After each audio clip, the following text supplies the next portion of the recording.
Good evening, welcome to left and right. వైద్య విద్యకు గడప లాంటి ఎంట్రీ ఇచ్చే వైద్య విద్య పరీక్ష, ఎంట్రన్స్ పరీక్ష గందరగోళంలో పడుతోంది. ఇప్పటికే 2013 జూలై 18న వచ్చిన తీర్పుని సుప్రీంకోర్టు 3 జడ్జిల బెంచ్ ఇచ్చిన తీర్పుని 5 జడ్జిల తీర్పు ఏప్రిల్ 16వ తేదీ ఈ ఏడాది కొట్టిపారేసింది. కొట్టేసి తదుపరి ఉత్తర్వులు ఇస్తామంటూ ఆ రోజు పెండింగ్ పెట్టినప్పుడు కూడా మనం చర్చించాం. NEET, national eligibility entrance test అనేది మెడికల్, అలాగే ఎంబీబీఎస్, అలాగే ఇంకా వైద్య విద్యలోని ఇతర దంత విద్యా కోర్సులకి ఇటువంటి వాటికి నీట్ ద్వారానే ప్రవేశాలు జరగాలి అని సుప్రీంకోర్టు చెప్పినప్పుడు ఇది సాధ్యమా?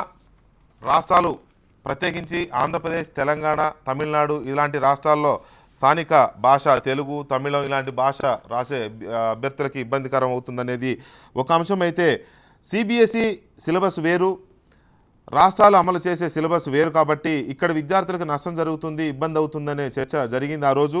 అయితే ఏది ఏమైనా దేశవ్యాప్తంగా ఒకే పరీక్ష ఉంటే మంచిదనే ఏకాభిప్రాయం ఉన్నప్పటికీ రకరకాల భిన్న అభిప్రాయాల మధ్య సుప్రీంకోర్టు ఇవాళ మధ్యాహ్నం ఆదేశాలు జారీ చేసింది, తుది తీర్పునిచ్చింది. ఖచ్చితంగా నీట్నే అన్ని రాష్ట్రాలు అమలు చేయాలి, 2 విడతల్లో నీట్ పరీక్షని నిర్వహించాల్సిందిగా ఎంసీఐకి ఆదేశాలు జారీ చేసింది. ఈ నేపథ్యంలో ఆంధ్రప్రదేశ్లో రేపే ఎంసెట్ జరగబోతోంది, తెలంగాణలో మే 2వ తేదీన ఎంసెట్ జరగబోతోంది. ఎంసెట్ పరిగణలోకి తీసుకుంటారా, నీట్ పరిగణలోకి తీసుకుంటారా? సుప్రీంకోర్టు జడ్జిమెంట్ ఇచ్చిన నేపథ్యంలో అసలు ఇప్పుడు జరగబోతున్న ఎంసెట్కి వాల్యూ ఉంటుందా, ఇది రాయడం వల్ల ఫలితం ఉంటుందా అనే గందరగోళం విద్యార్థులు నెలకొన్నది. కానీ ఎంసెట్ కన్వీనర్, ఆంధ్రప్రదేశ్ ఎంసెట్ కన్వీనర్, అలాగే అక్కడ విద్యాశాఖ మంత్రి, హెల్త్ మినిస్టర్ కామినేని శ్రీనివాసరావు మాత్రం ప్రస్తుతానికి నిర్వహిస్తాం, తర్వాత న్యాయనిపుణులతో చర్చించి దీని మీద నిర్ణయం తీసుకుంటామని చెప్తున్నారు. కానీ మేధావులు, నిపుణులు చెప్తున్న దాని ప్రకారం సుప్రీంకోర్టు ఇచ్చిన జడ్జిమెంట్కి ఖచ్చితంగా అమలై తీరాల్సిందే. ఇప్పటికే 2013లోనే జడ్జిమెంట్ ఇచ్చినప్పుడు మాకు 2 సంవత్సరాల గడువు కావాలి, సిలబస్ మార్చుకోవాల్సిన అవసరం ఉందంటూ ఆ రోజున తాత్కాలికంగా వాయిదా వేయించుకున్నప్పటికీ ఈసారి తప్పించుకోలేరు, ఇక నీట్ తప్పనిసరి అవుతుందనేది ఇప్పుడు చెప్తున్న మాట. ఏం జరుగుతుందనేది ఇవాళ మన డిబేట్ నెంబర్ 1.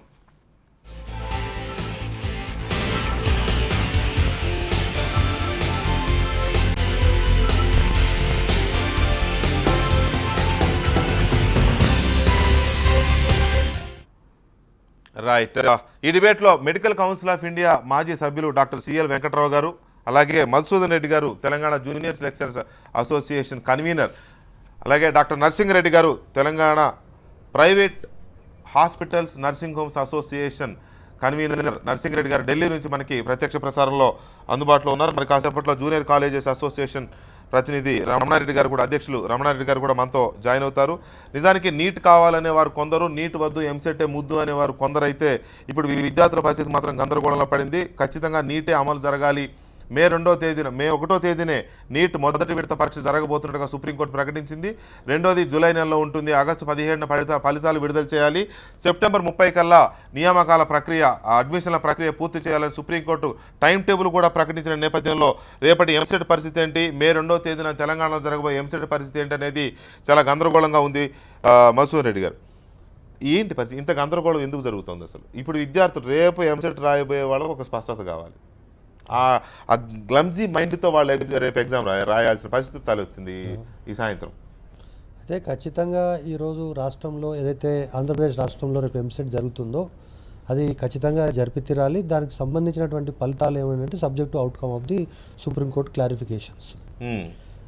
అయితే ఇది మొదటిసారి కాదు, 2014లో కూడా 2 తెలుగు రాష్ట్రాలు 2 పరీక్షలు రాసినటువంటి పరిస్థితి ఉంది. 2014లో కూడా ఇటు నీట్ రాయాల్సిన పరిస్థితి వచ్చింది, అటు ఎంసెట్ కూడా రాసినటువంటి పరిస్థితి కనిపించింది. సో అల్టిమేట్గా సుప్రీంకోర్టు జడ్జిమెంట్ ప్రకారంగా ఏపీ ఎంసెట్ ప్రకారమే అడ్మిషన్స్ జరిగినాయి. అప్పుడు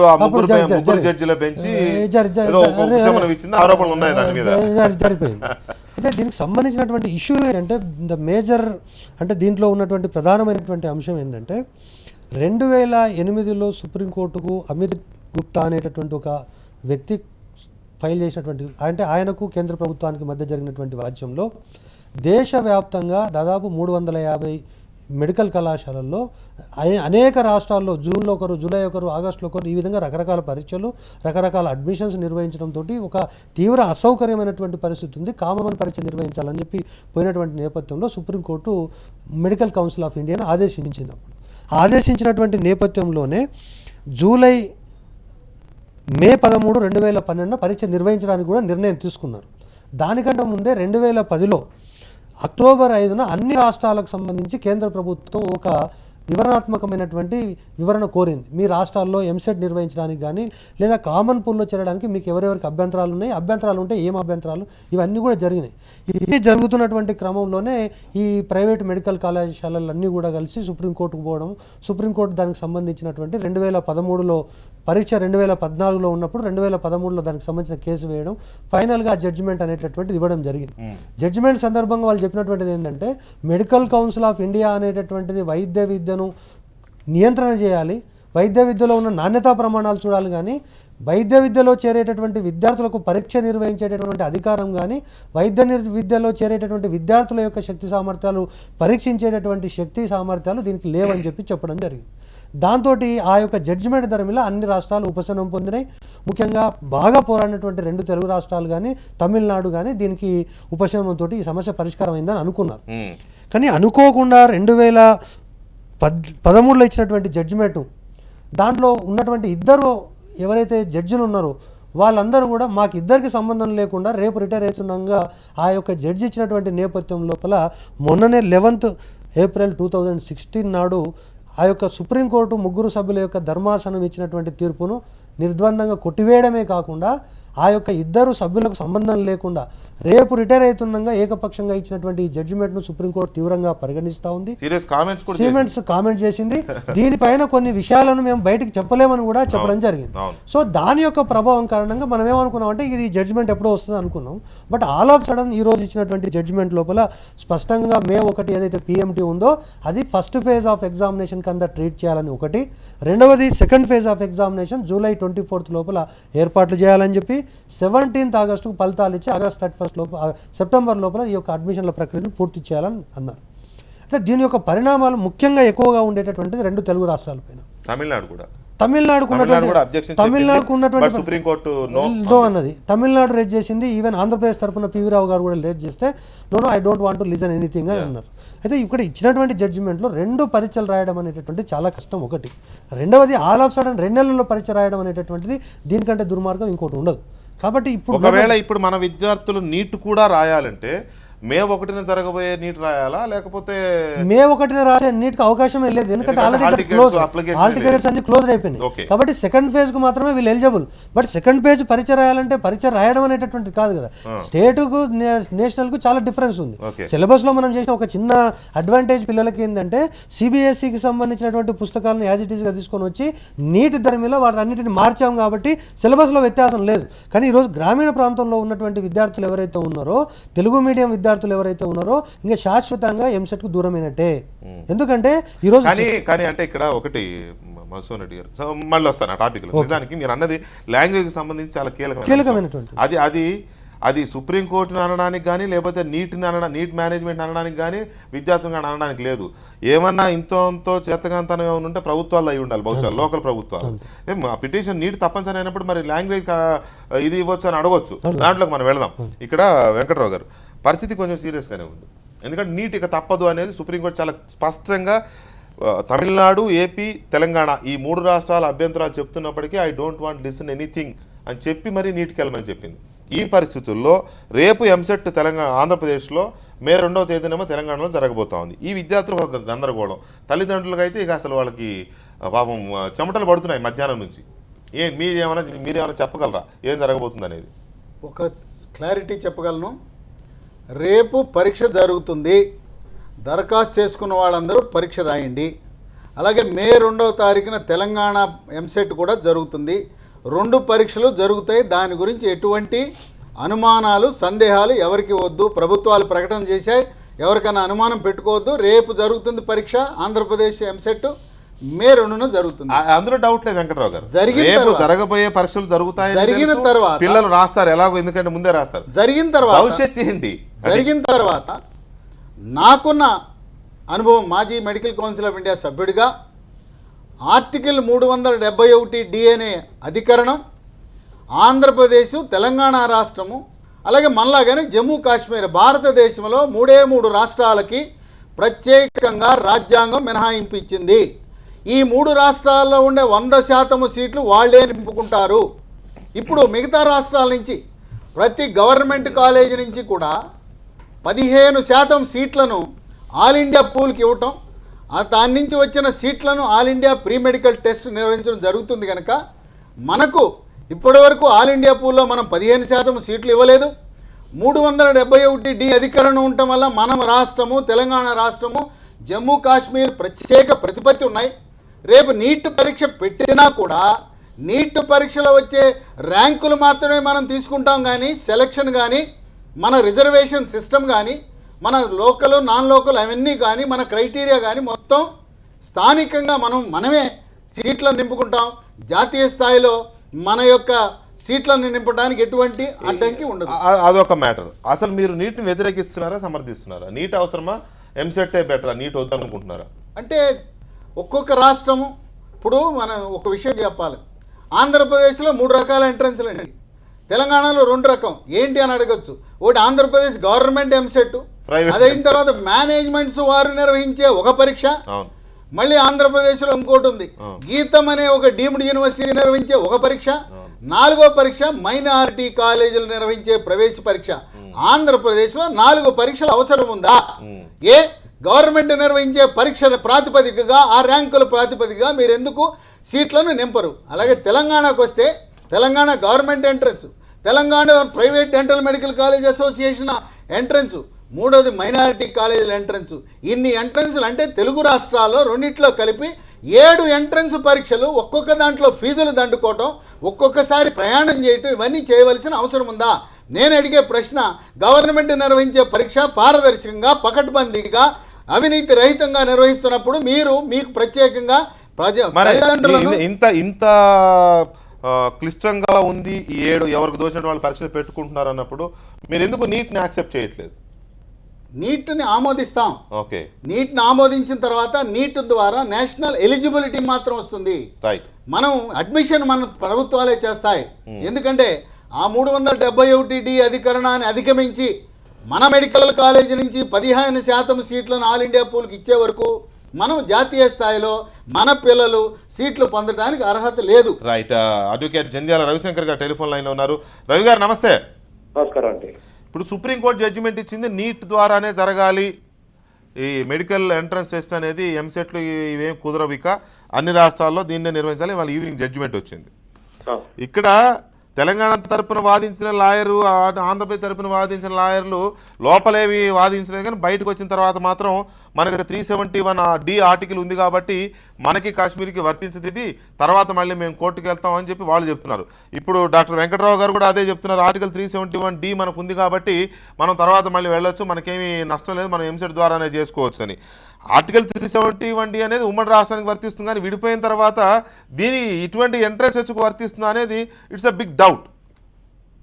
యాక్చువల్గా మొత్తం మనకి అప్లికేషన్స్ జరిగినప్పుడల్లా మొత్తం కలిపి 371D వర్తించదు అని ఆర్గ్యూ చేస్తారు అన్ని అంశాల్లోనూ. అవును. హలో హలో చెప్పండి రవి గారు. లైన్ కట్ అయింది, మళ్ళీ మనం తీసుకుందాం. 371D అనే దాని మీద చాలా గందరగోళం ఉంది, అది నిజానికి అప్లికబుల్ అవుతుందా లేదా ఈ టైంలో? 371D గురించి ఆంధ్రప్రదేశ్ పునర్విభజన చట్టం 2014లో మనకు 6 జోన్లు ఉన్నాయి. పునర్విభజన నాటికి ఉన్న పరిస్థితులకు మాత్రమే, అది భవిష్యత్తులో వచ్చే అన్నిటికీ ఇప్పటికి కూడా. ఇప్పుడు 3 యూనివర్సిటీ ఏరియాలుగా అడ్మిషన్లు జరుగుతున్నాయి. అక్కడ ఆంధ్రప్రదేశ్కి వెళ్తే అది నాకు తెలిసినంత వరకు ఆర్టికల్ 371D అనేది ఎంసెట్లకి అడ్మిషన్లకు వరకు వర్తిస్తుంది. నీట్ కనుక అప్లికబుల్ ఏది వచ్చినా కూడా నీట్ వచ్చినా కూడా అక్కడ రాజ్యాంగ సవరణ జరిగి మన ప్రభుత్వాలు మేము 15% సీట్లు ఇస్తామని మన నుంచి వెళ్ళిన తర్వాతే నేషనల్ పూల్లోకి వెళ్ళాలి. కానీ మనం సీట్లు ఇవ్వకుండా మనం 100% సీట్లు మన దగ్గర పెట్టుకుని నేషనల్ పూల్లో సీట్లు తీసుకునే హక్కు లేదు.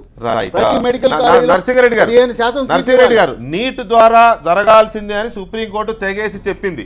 మనకేమో రేపు ఆంధ్రప్రదేశ్లో మే 2న తెలంగాణలో ఎంసెట్ జరగబోతోంది. ఈ పరిస్థితుల్లో ఒక గందరగోళ పరిస్థితి, తల్లిదండ్రుల్లో పిల్లల్లో గందరగోళం ఉన్నది. నీటే మంచిది ఎంసెట్ కంటే అని కొందరు, లేదు ఎంసెట్టే మంచిది నీట్ కంటే అని కొందరు, ఇట్లా వాదోపవాదాలు ఉన్నాయి. మీ అబ్జర్వేషన్ ఏంటి దీని మీద? నీట్ జరిగినప్పుడు ఎంసెట్ రేపు రాసే ఎంసెట్కి వాల్యూ ఉంటుందా లేదా అనేది ఒకటి. రెండిట్లో ఏది బెటర్ అనుకుంటున్నారు? మీరు కూడా ఒక డాక్టర్గా చేశారు కాబట్టి ఏది బెటర్? యాక్చువల్గా 2011లో సెంట్రల్ గవర్నమెంట్ మనల్ని అడిగినప్పుడు, అంటే మీకు నీట్ కండక్ట్ చేస్తే మీ రాష్ట్రాలకి అన్న ఆబ్జెక్షన్ ఉందా అని ఆంధ్రప్రదేశ్ గవర్నమెంట్ అడిగినప్పుడు కిరణ్ కుమార్ రెడ్డి గారి ప్రభుత్వము ఎవరిని చర్చించకుండా వారు మాకు ఆబ్జెక్షన్స్ లేవని చెప్పేసి ఆ రోజు లెటర్ ఇచ్చడం జరిగింది. అదే రోజు ఈ నీట్ మనకి ఆర్టికల్ 371D ఉంది కాబట్టి మమ్మల్ని దీంట్లో వదిలేసి అని చెప్పండి ఈరోజు గందరగోళం ఉండేది కాదు. అది నెంబర్ 1 పాయింట్. రెండో విషయానికి వస్తే బేసికల్లీ నీట్ ఒక మంచి ఎగ్జామ్ అండి, ఎందుకంటే ఈ పిల్లలు ఎన్ని పరీక్షలు రాయడం తప్పుతుంది. కానీ ఈ రోజున విషయంలో చూస్తే మన పిల్లలు, తెలుగు రాష్ట్రాల్లో ఉన్న పిల్లలు మనము చాలా నష్టపోతాము. ఎందుకంటే ఈ నీట్ అంతా సెంట్రల్ సిబిఎస్ఈ సిలబస్, మన ఇక్కడ పాటించేదంతా స్టేట్ సిలబస్, మరియు మనకు ఇక్కడ లోకల్ తెలుగు మీడియం పిల్లలు చాలా మంది ఉంటారు, మోర్ దాన్ 50% ఉంటారు. వీళ్ళందరూ కూడా దీనికి ఈ ఎగ్జామ్కి రాసేటప్పుడు చాలా ఇబ్బందులు పడుతూ ఉంటారు. వాళ్ళకు ఉన్నంత టాలెంట్ బయటికి రాకుండా కూడా వాళ్ళకి సీట్లు కోల్పోతుంటారు. వీటి వల్ల మనకి ఏమవుతుందంటే ఈ స్టూడెంట్స్ని మనం ముందు నుంచి ప్రిపేర్ చేసి ఈ సెంట్రల్ సిలబస్లో వాళ్ళకి ఉన్న కరికులంలో ఇన్వాల్వ్ చేసి వాటికి ట్రైన్ చేస్తుంటే బాగానే ఉంటుంది. కానీ మనము సెంట్రల్ పూల్కి 15% సీట్స్ ఇవ్వట్లేదు కాబట్టి మనకు నీటితో పెద్ద ప్రయోగం లేదండి.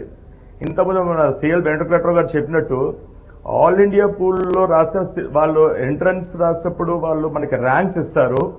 ఈ ర్యాంక్స్ ఏంటంటే మన రాష్ట్ర ప్రభుత్వము ఈ ర్యాంక్స్తో మనకు మెరిట్ లిస్ట్ ఇక్కడ తయారు చేసి ఇక్కడ సీట్లు ఇవ్వచ్చు.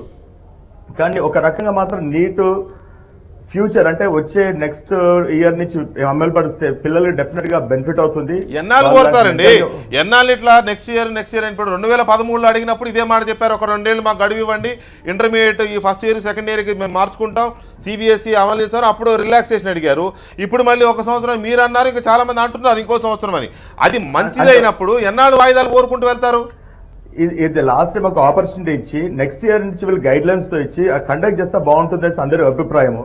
ఎందుకంటే ఈ రోజు వెంటనే పెట్టి రేపు నీట్ ఎగ్జామ్ రాయండి అని చెప్పి మనకు రేపేమో ఆంధ్రప్రదేశ్లో ఎగ్జామ్ ఉంది, తెలంగాణలో సెకండ్కి ఉంది.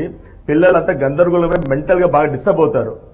ఇవన్నిటిని అవాయిడ్ చేయడానికి ఏంటంటే మన గవర్నమెంట్ ఈ రోజు ముందుకొచ్చి సుప్రీంకోర్టులో అఫిడవిట్ వేసి మేము నీట్ నెక్స్ట్ ఇయర్ నుంచి కండక్ట్ చేస్తాము, ఈ రోజున ప్రాక్టికల్ ప్రాబ్లమ్స్ ఇవి అని చెప్పేసి ముందుకు వచ్చి చేస్తేనే మనకు బెనిఫిట్ అవుతుంది. మన పిల్లలు కూడా ప్రశాంతంగా పరీక్షలు రాస్తారు. రవిశంకర్ గారు, ఆర్టికల్ 371D ఏదో ఇప్పుడు పిల్లల్ని కాపాడుతుందనే హోప్ ఏదో ఉంది వెంకటరావు గారు లాంటి వారికి, ఆ వాదించిన లాయర్లకి ఉంది. ఇది ఎంతవరకు ఆ హోప్ కాపాడుతుంది మనకి పిల్లల్ని ఈ సంవత్సరానికి? అసలు ఆర్టికల్ 371D అసలు రాష్ట్రానికి వర్తించదు అని అంతకు ముందు డివిజన్ అప్పుడు వాళ్ళు గందరగోళం చేశారు. సుప్రీంకోర్టులోకి వెళ్ళి ఇవే స్టేట్ గవర్నమెంట్లు, ఒక స్టేట్ గవర్నమెంట్ ఏమో ఆర్టికల్ 371D అడ్మిషన్లకు సంబంధించి ఉద్యోగాలకు సంబంధించి 370D అవ్వదు అని ఒక ప్రాంతం గవర్నమెంట్ పూర్తిగా వాదించింది. ఆర్టికల్ 370 గురించి, కాశ్మీర్ గురించి మాట్లాడుతున్నారు. అది తప్పని నా ఉద్దేశం. ఎందుకంటే మనకి ఆర్టికల్ 371D. హలో చెప్పండి వినపడుతుంది, చెప్పండి. వినపడుతుంది, చెప్పండి. హలో రవిశంకర్ వినపడుతుంది, చెప్పండి. ల్యాండ్ లైన్ ట్రై చేద్దాం మళ్ళీ మనం. రమణారెడ్డి గారు, మీకేమో జూనియర్ కాలేజెస్ ఇంటర్మీడియట్ సిలబస్ చెప్తున్నప్పుడే దీన్ని కూడా దృష్టిలో పెట్టుకుంటాయి. ఎంసెట్ని దృష్టిలో పెట్టుకుని వాళ్ళ సిలబస్ చెప్పుకోవడం, పిల్లలకి సైమల్టేనియస్గా ఎంసెట్ కోచింగ్ ఇచ్చుకోవడం, ఇదంతా వస్తుంది. ఇప్పుడు నీట్ నిర్వహించాలి అని సుప్రీంకోర్టు చెప్పిన నేపథ్యంలో మీ ఫీలింగ్స్ ఎలా ఉన్నాయి? ఇది కొంత క్లిష్టమైన విషయమేనండి. అలాగే సడన్గా కేంద్ర ప్రభుత్వం ఈ నిర్ణయం ప్రకటించడం అనేది నిజంగా గ్రామీణ ప్రాంతాల్లో ఉండే విద్యార్థులకు చాలా కొద్దిగా కష్టమైన విషయం. ఎందుకంటే సిలబస్ ఫస్ట్ మన సిలబస్ అంతా కూడా ఇంటర్మీడియట్ అకాడమీ సిలబస్ ఏదైతే ఉందో అది మన స్టేట్ ఎంసెట్కి సంబంధించినంత వరకే అది సూటబుల్ ఉంది. సో గ్రామీణ ప్రాంతాల్లో ఉన్న విద్యార్థులు సిబిఎస్ఈ సిలబస్నే ఆల్మోస్ట్ యథావిధిగా తీసుకున్నాం అని చెప్తున్నారు అంటున్నారు. కానీ మనం దాని ఆ ఇంప్రెషన్ ఇవ్వలేదు పిల్లలు. ఇంప్రెషన్ ఇవ్వకపోవచ్చు, సిలబస్ అదే కదా, syllabus almost all similar, Morales similar, but అది ఆ ఇంప్రెషన్ ఇవ్వలేదు. ముఖ్యంగా రూరల్ స్టూడెంట్స్ దీని మీద బాగా ఎఫెక్ట్ అవుతారు. ముఖ్యంగా తెలుగు మీడియం ఉండే విద్యార్థులకు ఇది నేషనల్ లెవెల్ ఎలిజిబిలిటీ టెస్ట్ ఒకేసారి రాయాలంటే కొంచెం ఇబ్బంది అవుతుంది. అదేవిధంగా గ్రామీణ ప్రాంతాల్లో ఉన్న కళాశాలలు ఆ రకమైన తర్ఫీదుని ఇవ్వలే. కేవలం మనం స్టేట్ ఎంసెట్ని దృష్టిలో పెట్టుకొని ఇచ్చాం. కొన్ని కార్పొరేట్ కాలేజీలు ఏమైనా అలాంటిది ఏమైనా ఇచ్చి ఉండవచ్చు, కానీ మాకు సంబంధించినంతవరకు రూరల్ కాలేజ్ కానివ్వండి, జిల్లా కాలేజ్ కానివ్వండి, ఎక్కువగా మేము ఎంసెట్ మీదనే కాన్సన్ట్రేషన్ చేస్తాం. ఆ రకంగానే మేము తర్ఫీదు ఇచ్చాం.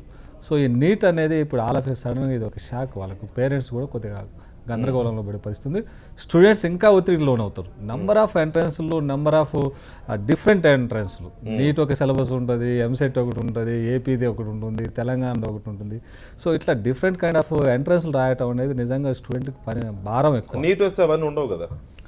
అంటే నేషనల్ ఎలిజిబిలిటీ టెస్ట్ ఇప్పుడు ఐఐటి జేఈకి ఎంత ఒత్తిడి ఎదుర్కొంటారో రేపు నీట్ ఇంకా చాలా కాంపిటీషన్ ఉంటుంది. తప్పదు, మరి తప్పదు, డెఫినెట్ గా ఉంటుంది. ఇప్పుడు మన వాళ్ళు ఐఐటీలో జేఈలో బ్రహ్మాండమైన పర్ఫార్మెన్స్ చూపిస్తున్నారు, అట్లాగే దీంట్లో కూడా చూపించాల్సి వస్తుంది, చూపిస్తారేమో. It takes time. ఎందుకంటే బిఫోర్ దట్ మనం మొత్తం దానికి సంబంధించిన ఎక్సర్సైజ్ చేసి పిల్లలకు పేరెంట్స్కి ఆ రకమైన ఇంప్రెషన్ ఇచ్చి మనం స్టార్ట్ చేయాలి. So it takes 3 or 4 years at least. అప్పుడు మాత్రమే మన వాళ్ళు నేషనల్ లెవెల్లో చాలా టాప్గా పోగలుగుతారు. అప్పటి వరకు ఏమవుతుందంటే ఇదంతా నష్టపోతాం మనం. ఈ 3-4 years వచ్చే పిల్లలంతా, ఈ బ్యాచ్ పిల్లలంతా కూడా నష్టపోవడానికి ఎక్కువ అవకాశం ఉంది. అందుకోసము మన ప్రభుత్వము ఆ రకంగా ఇంటర్మీడియట్ బోర్డు కానీ మన ప్రభుత్వం కానీ చర్యలు తీసుకుంటే బాగుంటుందని మా అభిప్రాయం. రవిశంకర్ గారు వినపడదా? ఏదో ఫాల్ట్ ఉంది. ఇప్పుడు వినపడుతుందా? చెప్పండి, స్ట్రైట్ గా చెప్పండి. 371D అనేది ఈ గందరగోళం నుంచి బయటపడేస్తుందా? నాకు దాని మీద నమ్మకం లేదండి. ఎందుకంటే సుప్రీంకోర్టులో కూడా ఈ వాదన మేము కూడా చేస్తున్నాము. సుప్రీంకోర్టులో నేను కూడా పర్సనల్ గా ఆర్గ్యూ చేశాను 371D గురించి. అసలు 370కి అంటే కాశ్మీర్ కున్న స్వయం ప్రతిపత్తికి మనకి ఏం సంబంధం లేదు. కాశ్మీర్ తో మనం కంపేర్ చేసుకోవడం వాళ్ళకు ఉంది కాబట్టి వాళ్ళకి అసలు పార్లమెంట్ కి లా చేసేదానికి వాళ్ళకి ఏం సంబంధం లేదు. వాళ్ళకి state of Jammu and Kashmir అంతకు ముందు అయితే వాళ్ళు మహారాజా ఆఫ్ కాశ్మీర్ అని చెప్పేసి వాళ్ళును ప్రెసిడెంట్ ఆఫ్ ఇండియా తప్ప ఇంకెవరికి అధికారం లేదు మాట్లాడటానికి కూడా అని చెప్పి 1952 15th November 1952 వచ్చి కాన్స్టిట్యూషన్ లో పెట్టుకుంది 370 వాళ్ళకి కాశ్మీర్ కి. మందేమో 17/1974. అది 17/1974 లో వచ్చిందని by way of an amendment 371 ని మనం మాకొద్దు అని చెప్పి మనం తీసినప్పుడు 371D అనే దాన్ని మనకి తీసుకొచ్చారు. సో అసలు కాశ్మీర్ తో మనం కంపేర్ చేసుకోవడానికి వీల్లేదు. వాళ్ళు ఇప్పుడు కాశ్మీర్ లో ఉన్న 2 మొత్తం కలిపి 2 మెడికల్ కాలేజీలు ఉంటాయి అక్కడ. వాళ్ళకి మనకి సంబంధం ఏముంటుందండి? మనకి కుప్పలు తెప్పలుగా ఉన్నాయి మెడికల్ కాలేజెస్ ఇక్కడ. ఇప్పుడు మాకు ఆర్టికల్ 371D ఉంది కాబట్టి మాకు ఈ నీట్ అనేది మాకు వర్తించదు అని వీళ్ళు కోర్టుకు వెళ్ళాలనే ఒక ఆలోచన వస్తుంది వీళ్ళకి. సో ఇది నిలబడుతుందా? ఇది విద్యార్థులకు ఒక ధీమా కల్పిస్తున్నారు మనం. ఎందుకంటే ఈ డిబేట్ ఒక స్పష్టత ఇస్తుంది అనేది నా హోప్, నా ఆలోచన. పిల్లలకి గందరగోళం నుంచి బయటపడేయాలి దీని ద్వారా. సో అలాంటప్పుడు కోర్టుకు వెళ్ళైనా సాధించుకుంటాం అనే ఒక మాట ఒకటి వినబడుతుంది. మరి నిన్నటిదాకా ఏం వాదించారో నాకు అర్థం కావట్లే.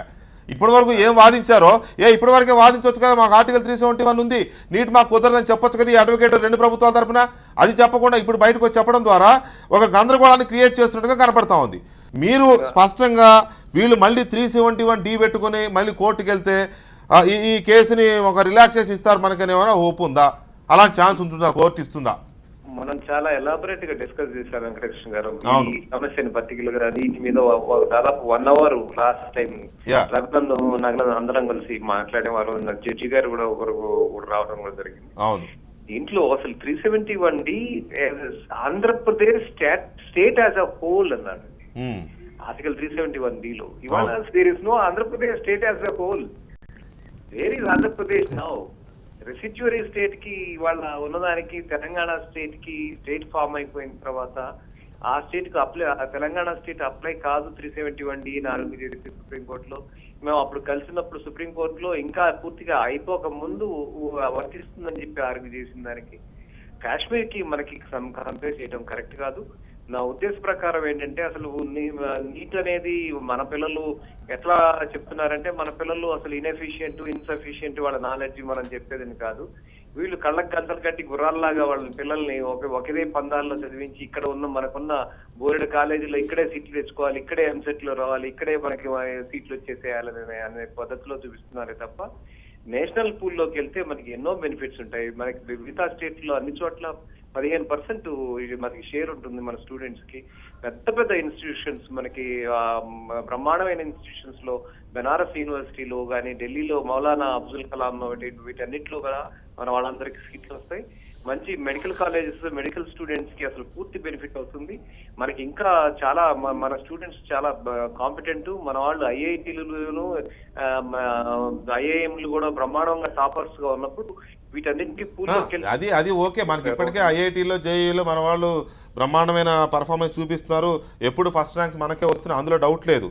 కాకపోతే ఇక్కడ ఒకటే, తెలంగాణ వైద్య శాఖ మంత్రి లక్ష్మారెడ్డి గారు మేము సుప్రీం తీర్పుని గౌరవిస్తున్నాం, కాకపోతే న్యాయ నిపుణుల సలహా తీసుకుని తర్వాత ఏంటనే చేస్తాం, 2వ తారీఖు మాత్రం ఎంట్రన్స్ యథావిధిగా జరుగుతుందని వీరు ప్రకటించారు. రేపు అక్కడ ఆంధ్రప్రదేశ్లో ఎంట్రన్స్ టెస్ట్ జరగబోతున్న నేపథ్యంలో అక్కడ మంత్రి గారు, అక్కడ ఎంసెట్ కన్వీనర్ గారు యథావిధిగా జరుగుతుంది, మనకేదో కొన్ని రిలాక్సేషన్స్ ఉన్నాయి కూడా మనకు వర్తించదని, మంత్రి గారేమో న్యాయ నిపుణుల సలహా తీసుకుంటాం, మేము తీసుకుని దాని మీద తర్వాత ఎలా ఉండాలో చూస్తామని వారు చెప్తున్నారు. సో ఈ నేపథ్యంలో రేపు రాసే పిల్లలకి ఏం జరగబోతుందనేది అర్థం కాని ఒక సిచ్యువేషన్ ఉంది.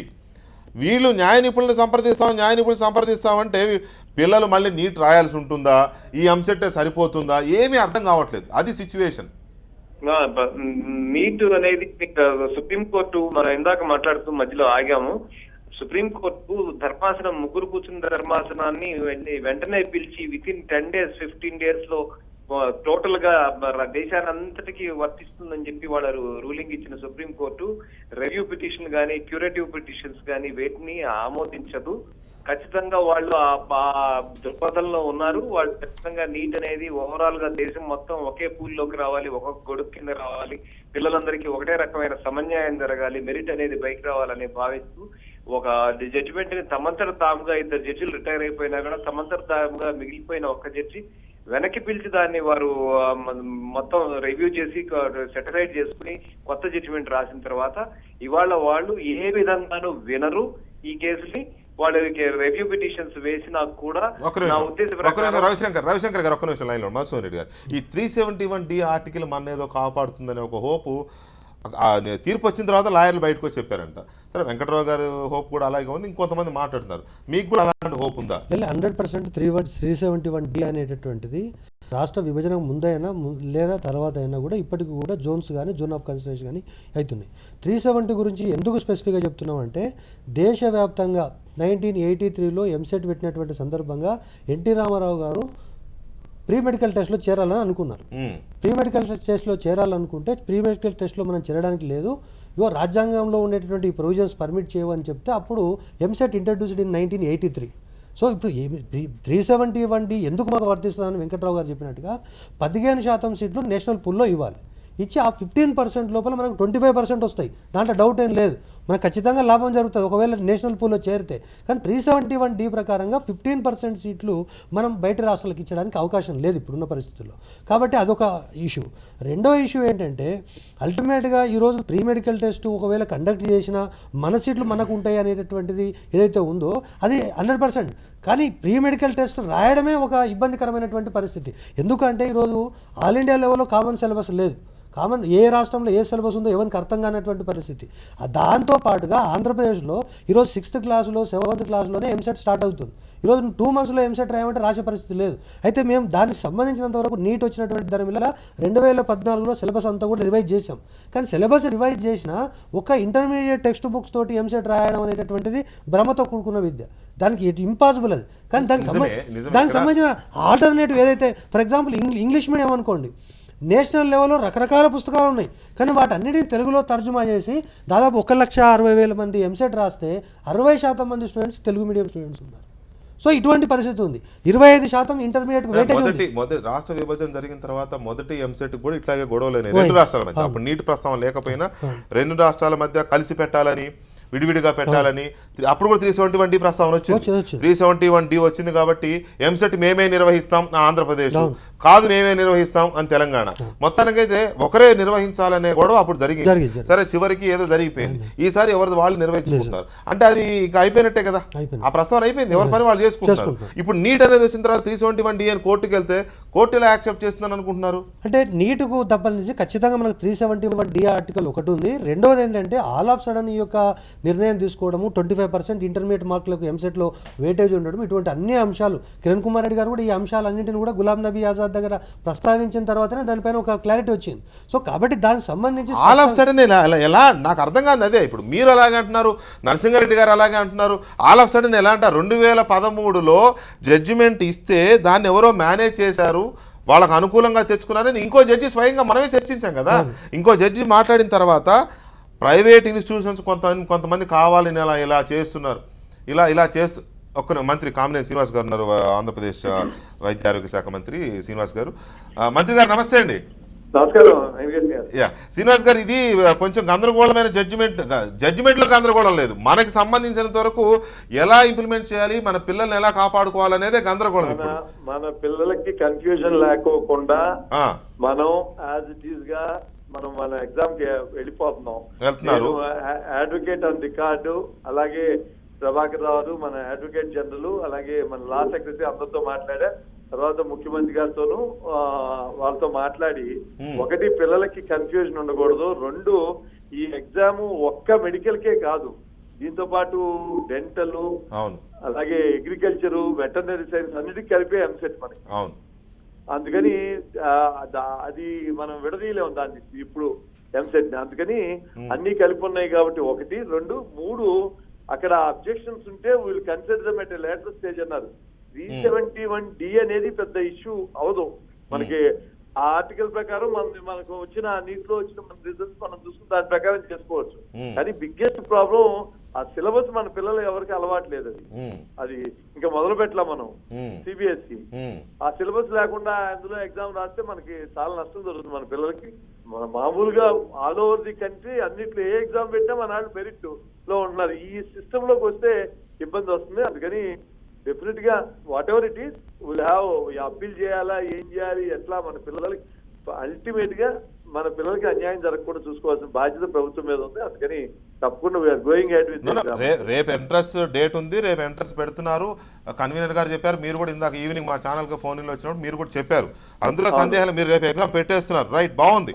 కానీ మీరు అన్నారే మన సిలబస్ దానికి నీట్ స్థాయిలో మన సిలబస్ మనం అనుకూలంగా లేదు, మన విద్యార్థులు దాన్ని పోటీ పడడం ఇబ్బంది అవుతుంది అనే తరహాలో మీరు మాట్లాడుతున్నారు. మనదే కాదు, చాలా రాష్ట్రాలు ఇలాంటి అభ్యంతరం వ్యక్తం చేస్తున్నాయి. అయినా సుప్రీంకోర్టు వినడానికి సిద్ధంగా లేకుండా జడ్జిమెంట్ ఇచ్చింది.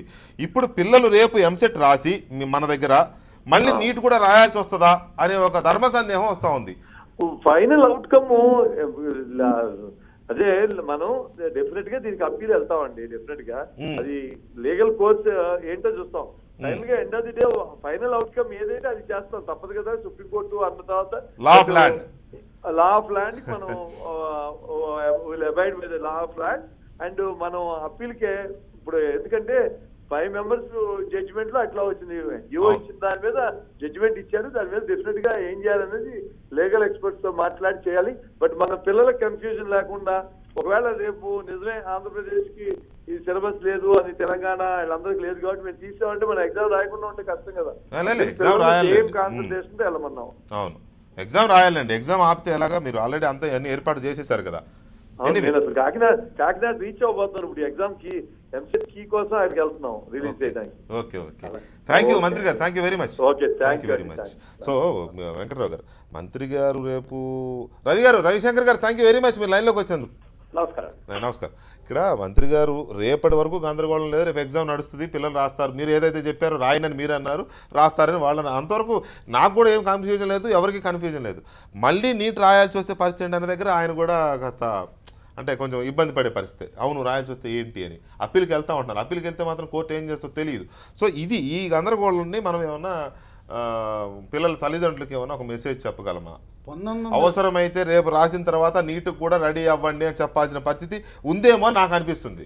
1972లో జయాంధ్ర ఉద్యమం వచ్చిన తర్వాత ఇందిరాగాంధీ ప్రధానమంత్రిగా ఉన్నప్పుడు ఒక ప్రెసిడెన్షియల్ ఆర్డర్ తీసుకొచ్చారు 74లో, AP regulation of educational institutions admissions అని. అది ఇప్పటికీ కూడా వ్యాలిడిటీ ఉంది. తర్వాత ఆంధ్రప్రదేశ్ పునర్విభజన చట్టంలో ఒకటి రాశారు, అన్ని చట్టాలు ఆంధ్రప్రదేశ్లో ఉండే చట్టాలను మీరు అడాప్ట్ చేసుకోండి, దానికి శాసనం అవసరం లేదు, పేరు మార్చుకొని తెలంగాణని పెట్టుకోండి. మొదటిసారి అడాప్ట్ చేసుకునేటప్పుడు మీకు కావలసిన సెక్షన్లను క్లాజులు కూడా మార్చుకోండి అని చెప్పి పునర్విభజన చట్టంలో పెట్టారు. ఇప్పటికీ కూడా 371D అధికరణం అమల్లో ఉంది. ఆంధ్రప్రదేశ్లో ఎర్స్ట్వైల్ ఎస్వి యూనివర్సిటీ ఏరియా 5 జిల్లాలు ఉన్నాయి. మీ లాయర్ ఏం చేశాడు? కర్నూలు, కడప, అనంతపురం. సార్ వెంకట్రావు గారు మీరు అన్నది నిజమే. ఆర్టికల్ 371 అమల్లోనే ఉంది. మీ లాయర్ ఏం చేశారు? ఇప్పుడు తెలంగాణ లాయర్ ఏం చేశారు? మనకి నష్టం ఏం జరగలేదు. ఎందుకు పరీక్ష జరుగుతుంది. అవును, ఈ పరీక్షకి వ్యాలిడిటీ ఉంటుంది. ఇంకోటి ఉంది, ఇక్కడ 75% ఎంసెట్ మార్కులు, మరో 25% ఇంటర్మీడియట్ మెరిట్. నీట్లో అటువంటి థియరీ ఈ ఇంటర్మీడియట్లోంచి కానీ సిబిఎస్ఈలోంచి కానీ మార్కులు కలిపే ప్రక్రియ లేదు.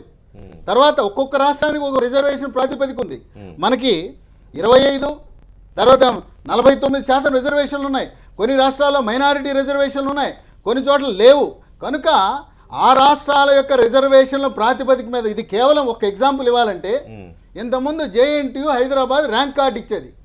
ఆ ర్యాంక్ కార్డు లాగా జాతీయ నీట్ పరీక్ష ఒక ర్యాంకు కార్డు లాగా పనిచేస్తుంది. కానీ ఈ దామాషాను ఇట్లా అడ్మిషన్ చేసుకోమని చెప్పే హక్కు లేదు. రాష్ట్రాలకి స్వేచ్ఛ ఉంటుంది. కాకపోతే ఆ ర్యాంక్ కార్డుని మనం ఉపయోగించుకుని అగ్రికల్చర్లో చేరేవాడు, వెటర్నరీ చేరేవాడు, మళ్ళీ ఆ దరఖాస్తు ఏముండదు, కార్డు తీసుకెళ్ళి చూపించడం, మార్కులు ఎవరుకునే వాళ్ళు చేరేవాళ్ళు. తర్వాత ఇది ఇంకోటి భాష గురించి తీసుకొచ్చారు. నేను గ్రామీణ ప్రాంతంలోంచే పుట్టాను. 72 మేము పరీక్ష రాసాం, 2వ ఎంట్రన్స్. అప్పుడు మెడికల్ ఎంట్రన్స్ వేరే జరిగేది. గ్రామీణ ప్రాంతంలో తెలుగు భాషలో ఇంటర్మీడియట్ చదువుకుని ఇవాళ రాణించాం, అమెరికా వెళ్ళాం, లండన్ వెళ్ళాం, ఎవరికి లోటు లేకుండా ఉన్నాం. గ్రామీణ విద్యార్థులు చాలా తెలియగలవాళ్ళు. ఇంకోటి యూపీఎస్సీలో CSAT ఎగ్జామ్ ఉందండి. కోర్టులో మనం అడిగాం, మా సమస్య చెప్పాం. తెలుగులో, మరాఠీలో, మలయాళంలో, ఒరియాలో అన్ని భాషల్లో పెట్టమని పెట్టారు. రేపు కోర్టు దగ్గరికి వెళ్ళి మా భాష 60% విద్యార్థులు తెలుగులో చదువుతున్నారు కానీ తెలుగులో పెట్టమని పెడతారు. దానికి ఎటువంటి అభ్యంతరం ఉండదు. మనం క్లారిఫికేషన్ అడగమన్నారు. ప్రాంతీయ భాషలో దక్షిణాది రాష్ట్రాల్లో ఇంగ్లీషు, హిందీ ఈ భాషలో పెట్టమంటే వాళ్ళకి ఏమి అభ్యంతరం ఉండదు. కనుక ఇంకొక విషయం అండి, మనకు పోటీ ఎవరు?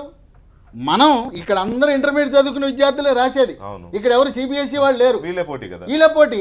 కనుక ఒకవేళ అడ్వాంటేజ్ ఉన్నా డిసడ్వాంటేజ్ ఉన్నా ఆంధ్రప్రదేశ్, తెలంగాణ వాళ్ళకే ఉంది. ఇక్కడ ఎవరు సిబిఎస్ఈ వాళ్ళు ఢిల్లీ వాళ్ళతోనూ లేకపోతే తీసినా మళ్ళీ మన సీట్లు అలాట్మెంట్ చేసేటప్పుడు మన ఆంధ్ర వాళ్ళదంతా వేరే ఉంటుంది. లోకలే ప్రాతిపదిక. 50, 75 మన ర్యాంకులు తీస్తారు కానీ మనం ఢిల్లీ టెస్ట్ నేషనల్ లెవెల్లో ఉన్న అడ్మిషన్ మాత్రం అది లోకల్ ఏ స్టేట్ లో ఆ స్టేట్ లో ఆ ర్యాంక్ కార్డు రిజర్వేషన్ ఉంటుంది. కనుక మనకు అడ్వాంటేజ్ అయినా డిసడ్వాంటేజ్ అయినా అంతా తెలుగు వాళ్ళు, ఇంటర్మీడియట్ వాళ్ళే. మనం బొంబాయి వాడితోనూ, ఢిల్లీ వాడితో, కలకట్టా సిబిఎస్ఈ వాళ్ళతో పోటీ కాదు. మనం ఇంటర్మీడియట్ మధ్యలో పోటీ పడుతున్నాం. ఒక నిమిషం వెంకట్రావు గారు, ఇప్పుడు నేను ఏమంటున్నట్టే ప్రశ్న సమస్య కాదు, ఇప్పుడు ఉన్నటువంటి పరీక్ష సమస్య. మేమేమంటున్నాము, అడ్మిషన్లు ఎవరు తీసుకోవడానికి లేదు, అడ్మిషన్స్ ఉంటాయి. కానీ మీరు ఏమంటారు, మన వాళ్ళు మనకే పోటీ పడతారు. కానీ ఇక్కడ అల్టిమేట్గా జరుగుతున్నది ఏంది, దాదాపు మీరు చదువుకున్నటువంటి రోజుల్లో అందరూ తెలుగు మీడియంలో చదువుకున్నారు, అందరూ ఎవరు ఇంగ్లీష్ మీడియం స్కూల్స్ లేవు. కానీ ఈరోజు ఉన్నటువంటి పరిస్థితి ఏంటి అంటే 60% తెలుగు మీడియంలో ఉంటే 40% ఇంగ్లీష్ మీడియంలో ఉన్నారు. ఇప్పటికే ఇంగ్లీష్ మీడియంలో ఉన్న వాళ్ళు ముందెళ్తున్నటువంటి పరిస్థితి ఉంది. కాబట్టి తెలుగు మీడియం విద్యార్థులు, గ్రామీణ ప్రాంత విద్యార్థులు తీవ్రంగా నష్టపోయే అవకాశం ఉంది. సీట్ల సమస్య కాదు, పరీక్ష సమస్య. ఈరోజు చెప్తున్నారు ఏంటంటే, ఈరోజు ఇంగ్లీష్ మీడియంలో ఎన్ని పుస్తకాలు అయితే అవైలబుల్ ఉన్నాయో తెలుగు పుస్తకాలు అన్ని అవైలబుల్ లేవు. మనం సిబిఎస్ పుస్తకాలు మార్చగలిగినాం కానీ నిజంగా కూడా సిబిఎస్ఈ పుస్తకాలు మార్చినటువంటి సందర్భంలో జరిగినటువంటి గందరగోళం ఇంత అంత కాదు. ఏమన్నారు, సిబిఎస్ఈ మక్కి ట్రాన్స్లేట్ చేయమన్నారు. ట్రాన్స్లేట్ చేసి తీసుకొచ్చి పెట్టారు. పెట్టిన తర్వాత అక్కడ ఉన్నటువంటి స్టూడెంట్స్ దాన్ని సులభ అనువాదం చేయకుండా ట్రూ ట్రాన్స్లేట్ చేయడంతో అసలు అంతకుముందు ఉన్నటువంటి పుస్తకానికి ఈ పుస్తకానికి అసలు అర్థం కానటువంటి పరిస్థితి. పరీక్షలు కూడా ఏంటంటే ప్రశ్నలేమో స్టేట్వి, టెక్స్ట్ ఏమో సెంటర్ది. ఈ ప్రశ్నకు అక్కడ టెస్ట్ లేదు, ఆ టెస్ట్కి ఇక్కడ ప్రశ్న లేదు. అటువంటి గందరగోళమైన పరిస్థితుల్లో ఉంది. కాబట్టి నేను ఏమంటున్నా అంటే 371D కావచ్చు, లేకపోతే ఇంకో సమస్య కావచ్చు, ముఖ్యంగా తెలుగు రాష్ట్రాలకు నేషనల్ పరీక్ష రాయాల్సినటువంటి అవసరం లేదు. నీ యొక్క సీట్లు లేనప్పుడు నువ్వు పోయి ఇంకో పరీక్ష రాసి ఆ పరీక్ష రాసే అవసరం లేదు అని మీరు నేను ఇక్కడ సుప్రీంకోర్టు ఎవరైనా దాన్ని ఓబే చేయాల్సిందే. కానీ సుప్రీంకోర్టు ఏం చెప్పింది, any difficulty with regard to this implementation of this order you can come to me అన్నది. అంటే దానికి వేరే రకమైన పరిష్కారం చెప్తారేమో కానీ మీకు నీట్ అవసరం లేదని చెప్తారని నేనైతే మీరు అనుకోకపోవచ్చు. రెండు తెలుగు రాష్ట్రాలు దీనికోసం ప్రయత్నం చేయాల్సిన అవసరం ఉంది. ప్రయత్నం చేయడం వల్ల జరిగేటటువంటి ప్రయోజనం ఏంటంటే ఖచ్చితంగా లోకల్ లాంగ్వేజ్లో పరీక్ష పెట్టేటటువంటి అవకాశం లేదు. లోకల్ లాంగ్వేజ్లో పరీక్ష పెట్టకపోతే గ్రామీణ ప్రాంత విద్యార్థులు పెద్ద ఎత్తున నష్టపోయే అవకాశం ఉంది. ఎంసెట్కి సంబంధించి ఇప్పటికే 25% ఇంటర్మీడియట్ వెయిటేజ్ అనేటటువంటి ఉద్దేశంతో విద్యార్థులు తమ యొక్క శ్రమనంత దారపోసి ఇంటర్మీడియట్ పరీక్షల్లో మార్కులు తెచ్చుకున్నటువంటి పరిస్థితి ఉంది. ఆ మార్కులన్నీ కూడా వృధాగా పోయే పరిస్థితి ఉంది. ఇవన్నీ కూడా సమస్యలతో పాటుగా ఇంకా కూడా నేషనల్ లెవెల్లో 29 రాష్ట్రాల్లో 27 రాష్ట్రాలకు ప్రయోజనం ఉందా లేదో తెలియదు, కానీ 2 తెలుగు రాష్ట్రాలకు సీట్లు నీవి, తర్వాత అలాట్మెంట్ నీది, కానీ పరీక్ష మాత్రం సెంట్రల్ గవర్నమెంట్ రాయాల్సిన అవసరం విద్యార్థులకు ఏముంది చెప్పండి? ఏముంది అనేది వాస్తవం. ఇప్పుడు ఒక పేరెంట్ గా ఆలోచిస్తున్నాం మనం, లేకపోతే ఈ తెలుగువాడిగా ఈ ప్రాంతాల్లో ఉన్న వాళ్ళగా మనం ఏముంది మన పిల్లలకి ఏంటి అంత కర్మ ఏంటి అని మనం ఆలోచిస్తున్నాం. కానీ రమణారెడ్డి గారు ఇక్కడ 2-3 ఆర్గ్యుమెంట్స్ తెర మీదకి తీసుకొస్తున్నారు. 5 minutes ఒకటి ఎలాంటి మీరు ఒకటేమో ఆర్టికల్ 371Dకి సంబంధించి ఒక ఆర్గ్యుమెంట్ తెర మీద తీసుకొస్తున్నారు. మన దగ్గర ఆ సిలబస్ ఇంకా మీరు నాకు చెప్పినట్టుగా సిలబస్ మనం అంతగా అప్డేట్ చేసుకోలేదని ఒకటి చెప్తా ఉన్నారు. At the same time language problem చెప్తా ఉన్నారు. లాంగ్వేజ్ ప్రాబ్లం అనేది గవర్నమెంట్ చూసుకోవాలి. కనీసం ఆర్గ్యుమెంట్ టెస్ట్ అయినా ఎక్కడికక్కడ లోకల్ లాంగ్వేజ్లో ఇచ్చుకునేలాగా ఏమన్నా రిలాక్స్ చేయండి అని అడిగి ఉండాల్సింది, లేదా ఆర్టికల్ 371Dని ఆల్రెడీ ఆర్గ్యుమెంట్స్లో కోర్టు ముందు పెట్టాల్సింది. ఇవేవి చేయకుండా జడ్జిమెంట్ వచ్చిన తర్వాత ఇప్పుడు రావడం వల్ల రేపు ఎంసెట్ రాసినా కూడా మళ్ళీ నీట్ రాయక తప్పదేమో జూలై నెలలో, జూలై 24 మళ్ళీ నీట్ రాయక తప్పదేమో అనే ఒక డౌట్ ఉంది. మంత్రి గారు కూడా దాన్ని కొట్టి పారేసే స్థితిలో ఉన్నారు ఇప్పటికిప్పుడు, వాళ్ళకి ఇంకా క్లారిటీ లేదు. సో దీని మీద మనం ఎలా చూడవచ్చు? ఇప్పుడు ఇది అంతా ప్రభుత్వాలు స్పష్టమైన ప్రణాళిక లేకుండా, అదేవిధంగా ఆల్రెడీ 3 years బ్యాకే సుప్రీంకోర్టు ఇచ్చింది జడ్జిమెంటు, అంటే దాని మీద ఒక ఎక్సర్సైజ్ జరగలేదు ఇప్పటివరకు, అది దురదృష్టకరం. మరి ఆల్ ఆఫ్ ఏ సడన్ ఇప్పుడు సుప్రీంకోర్టు యొక్క దాన్ని మనం ఫాలో కావాలి, ఇంకా 371D పట్టుకొని మనం ఏలాడుతున్నాం. నేషనల్ ఎలిజిబిలిటీ టెస్టుల్లో మన విద్యార్థులు పాల్గొనడం వల్ల నేషనల్ వైజ్గా ఎక్స్పోజర్ వస్తుంది. సో దాన్ని మనం ఇన్వైట్ చేయాలి. అట్ సేమ్ టైము మన కాడున్న గందరగోళంతో ఇవాళ మన విద్యార్థులకు ఆ యొక్క ఎగ్జామ్లో పాల్గొనే అర్హత లేకుండా పోతుంది, లేదా కన్ఫ్యూజ్ అయ్యి రేపు దాంట్లో గందరగోళం అయ్యి తల్లిదండ్రులు విద్యార్థులంతా మానసిక ఒత్తిడికి లోనయ్యే పరిస్థితి ఉంది. అందుకోసం ఇప్పుడు మనం చేయాల్సింది ఏంటంటే, ఇప్పటికైనా ప్రభుత్వం ఒక స్పష్టత ఇవ్వాల్సింది ఏంటంటే, ఈ సంవత్సరము ఈ 371D కింద మనకు ఏదైనా ఎగ్జామ్షన్ దొరికితే దాన్ని మనము తీసుకొని ఉపయోగించుకొని రాబోయే కాలంలో తప్పనిసరిగా అప్డేట్ కావాల్సిన అవసరం ఉంది. దానికి సంబంధించిన ఇమ్మీడియట్గా ఒకటైతే తప్పదు, ఇది తప్పదు, ఇదే తప్పదు. మీరు ఏదన్నా తిప్పలు పడి నానా కష్టాలు పడి ఈ సంవత్సరం తప్పించుకోగలరేమో, కానీ నీట్ అయితే తప్పదు. కాబట్టి నీట్గా పిల్లల్ని తల్లిదండ్రుల్ని మొత్తం మన వ్యవస్థని రెడీ అప్డేట్ చేసుకోవాల్సిన అవసరం అయితే ఉంది. చేసుకునే క్రమంలో మొత్తంగా అసలు మన ఇంటర్మీడియట్ సిలబస్ని మనం చాలా రివైజ్ చేసుకోవాల్సిన అవసరం వస్తుంది. ఇప్పుడు రివైజ్ చేసాము, CBSE పెట్టాము, ఇవి పెట్టామని అంటున్నారు. దాంట్లో కూడా ఇంకా మనకి స్పష్టత లేదు, క్లారిటీ లేదు. అందుకోసము మొత్తము ఇప్పుడు సబ్జెక్ట్ ఎక్స్పర్ట్స్ అందరూ కూడా దీని మీద ఇమ్మీడియట్గా అటెన్షన్ చేయాల్సిన అవసరం ఉంది. అందుకోసము ఇక్కడ మనం ఆలోచన చేయాల్సింది ఏమిటంటే, విద్యార్థులు అదేవిధంగా ఈ ఇంటర్మీడియట్ బోర్డు, ఇంటర్మీడియట్ కాలేజీలన్నీ కూడా దానికి సంబంధించిన ఏర్పాట్లు వచ్చే విద్యా సంవత్సరం 16-17 విద్యా సంవత్సరం నుంచి మొత్తము ఇమ్మీడియట్గా వారఫూట్న మనం తయారు కావాల్సిన అవసరం ఉంది.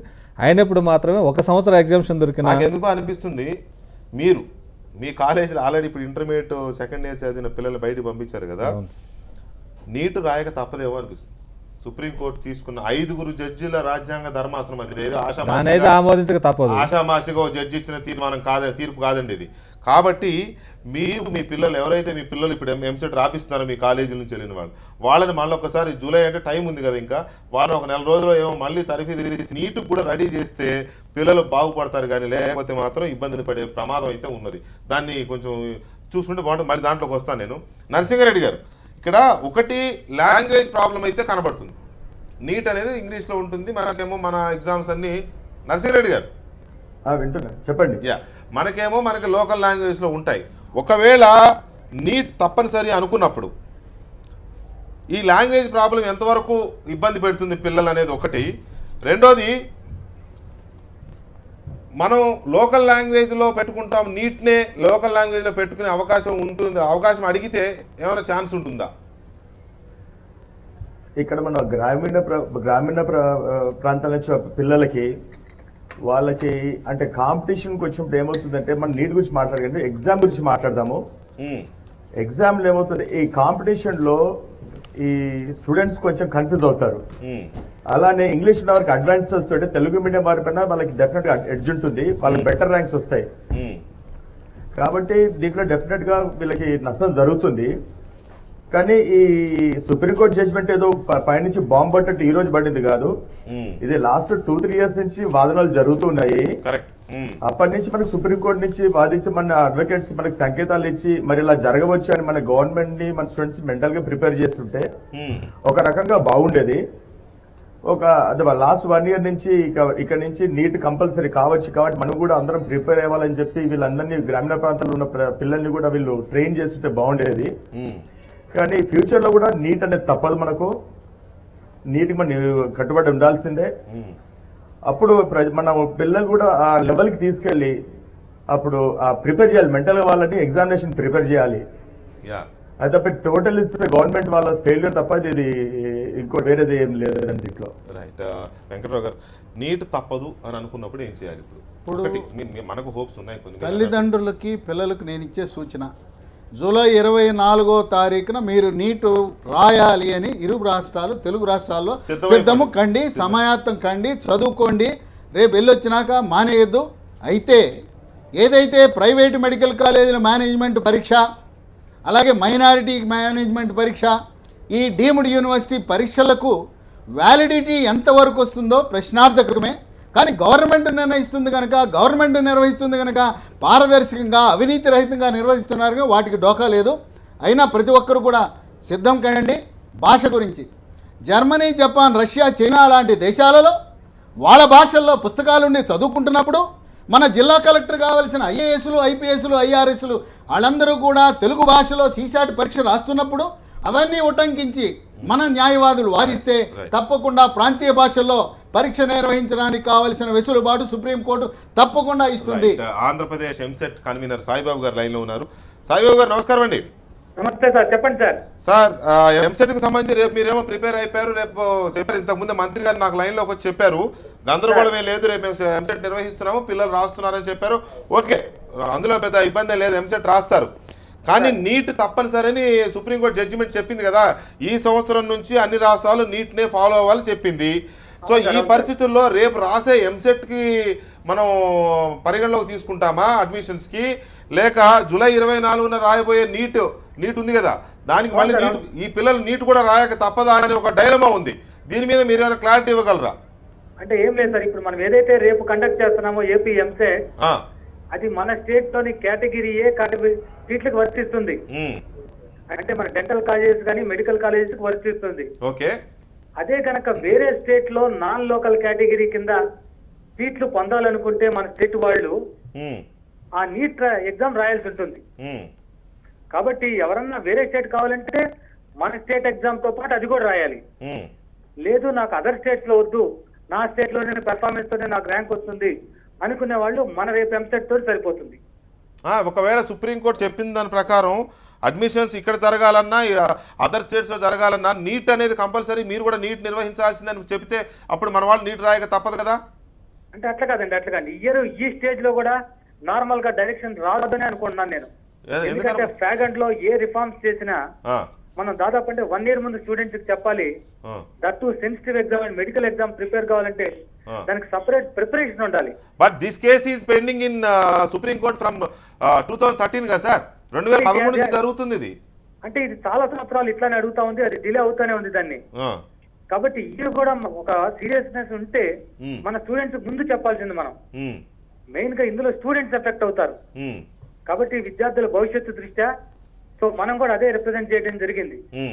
ఇంకొకటి మనకు ఎగ్జామ్స్ ఉందండి, ఎందుకంటే మనకు మెడికల్ తో పాటు కోర్సుతో పాటు agricultural course, dental course, engineering, pharmacy programmes కూడా ఉన్నాయి. అవును, అది కూడా మనం రిప్రజెంట్ చేసాం. అందరికంటే స్పెషల్ గా రేపు ఉంది మనకి 12th hour లో ఉన్నాం. కాబట్టి ఈ సర్కమ్స్టెన్సెస్ దృష్ట్యా ఈ ఇయర్ కి మమ్మల్ని ఎగ్జామ్ చేసి మా స్టేట్ తో ఎంట్రన్స్ పెట్టి మాకు అడ్మిషన్స్ ఇచ్చేటట్టు వెసులుబాటు కల్పించాలని మనం రిక్వెస్ట్ చేయడం జరిగింది. మీరు రిక్వెస్ట్ చేశారు, న్యాయ నిపుణులు కూడా అదే చెప్తున్నారు. డెఫినెట్ గా మీరు రిక్వెస్ట్ చేశారు, మీ లాయర్లు కూడా ఆర్గ్యూ చేశారు, బాగానే ఉంది. ఇవన్నీ జరిగిన తర్వాత కూడా సుప్రీంకోర్టు తన జడ్జిమెంట్ అలాగే ఇచ్చింది, నీట్నే ఫాలో అవ్వాల్సింది ఈ సంవత్సరం నుంచే అన్ని రాష్ట్రాలు అని చెప్పింది. నేను అడుగుతున్నది ఒకటే, మీరు మనం అనుకున్నట్టుగా జరిగితే బాగుంటుందనే నో డౌట్, మన పిల్లలు కాబట్టి మనం అట్లాగే ఆలోచిస్తాం. కానీ రేపు నీట్ ప్రకారమే అంతా జరగాల్సిందే. మీరు ఆల్రెడీ ఎంసెట్ నిర్వహించినా కూడా మాకు సంబంధం లేదు, మా జడ్జిమెంట్ మీరు ఫాలో అవ్వాల్సిందే సుప్రీంకోర్టు మళ్ళీ ఇన్సిస్ట్ చేస్తే, మన వాళ్ళు అప్పీల్కి వెళ్ళినప్పుడు ఇన్సిస్ట్ చేస్తే అప్పుడు ఏంటి పరిస్థితి? That's what I'm asking you. ఇప్పుడు వెర్డిక్ట్ ప్రకారం అయితే క్లారిటీ లేదు, కొన్ని ఎగ్జామ్షన్స్ ఉన్నాయి కొంతమందికి. ఆ ఎగ్జామ్షన్ కేటగిరీలో మంది వస్తేనే మన ఎక్స్పెక్ట్ చెబుతున్నారు. కాబట్టి వాళ్ళు కూడా క్షుణ్ణంగా పరిశీలించిన తర్వాతే, మంత్రివర్యులు కూడా వేరే వాళ్ళతో డిస్కస్ చేసిన తర్వాతే మనం డెసిషన్ తీసుకోవడం జరిగింది. ఓకే, అంతేగాని మనం సపరేట్ గా డీలింగ్ కావాలని కాదు. ఓకే, ఒక్కసారి మనం ఎగ్జామ్ రాసిన తర్వాత ఎవరైనా సరే మీకు ఇందులో ఎలిజిబిలిటీ లేదు, వేరే ప్రాతిపదికన మీకు ఇస్తామనే దానికి నార్మల్ గా ఆస్కారం ఉండదు. ఎప్పుడు స్టూడెంట్ సెంట్రిక్, స్టూడెంట్స్ ఫేవర్గానే ఉంటాయి ఏ కోర్టులైనా కూడా. రైట్. కాబట్టి ఆ ఉద్దేశంతో రేపు మేము అరేంజ్మెంట్ తోటి ముందుకెళ్తున్నాం. ఓకే, ఓకే, ఎలాగో మనకు టైం లేదు కాబట్టి అరేంజ్మెంట్స్ ముందుకు వెళ్ళాలి, అది బాగా జరగాలి, అందులో డౌట్ లేదు.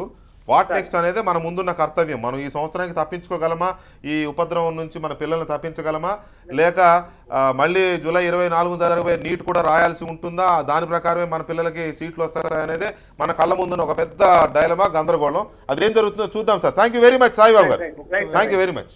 ఒక్క వివరణ అండి విద్యార్థులకి. అయ్యో, గతంలో BHU వారణాసి అలాగే ఆర్మ్డ్ ఫోర్స్ మెడికల్ కాలేజ్ రెండింటికి వాళ్ళు వేరే వేరే ఎంట్రన్స్లు పెట్టారు. గత 2 సంవత్సరాల నుంచి Banaras Hindu university armed force medical college all India pre medical టెస్ట్లో చేర్చి తెలుగు రాష్ట్రాల విద్యార్థులకు కూడా అర్హత ఇచ్చి వాళ్ళు ఒక అండర్టేకింగ్ తీసుకుంటున్నారు. మా యొక్క ఈ పరీక్ష కేవలం ఈ 2 సంస్థలకే పరిమితం, మిగతా వాటిలో సీటు క్లెయిమ్ చేయమని. అయితే జిప్మర్కి ఆల్ ఇండియా ఇన్స్టిట్యూట్కి వేరే ఉన్నాయి కనుక కేంద్ర ప్రభుత్వ అధీనంలో ఉన్న ఆల్ ఇండియా ఇన్స్టిట్యూటు, జిప్మరు, BHU అలాగే ఆర్మ్డ్ ఫోర్స్ మెడికల్ కాలేజీకి దరఖాస్తు పెట్టుకున్న విద్యార్థులందరూ కూడా రేపు మే 1వ తారీఖున కానీ జూలై 24 తారీఖున జరిగే పరీక్షలకు హాజరు కండి. వాటిలో మన సీటు పొందే అవకాశం ఉంది. 371D ఉన్నా 15% మనం ఇవ్వకపోయినా కేంద్ర అధీనంలో ఉన్న సంస్థల్లో ఇప్పటి వరకు మనం పొందుతున్న సీట్లు పొందుతాము.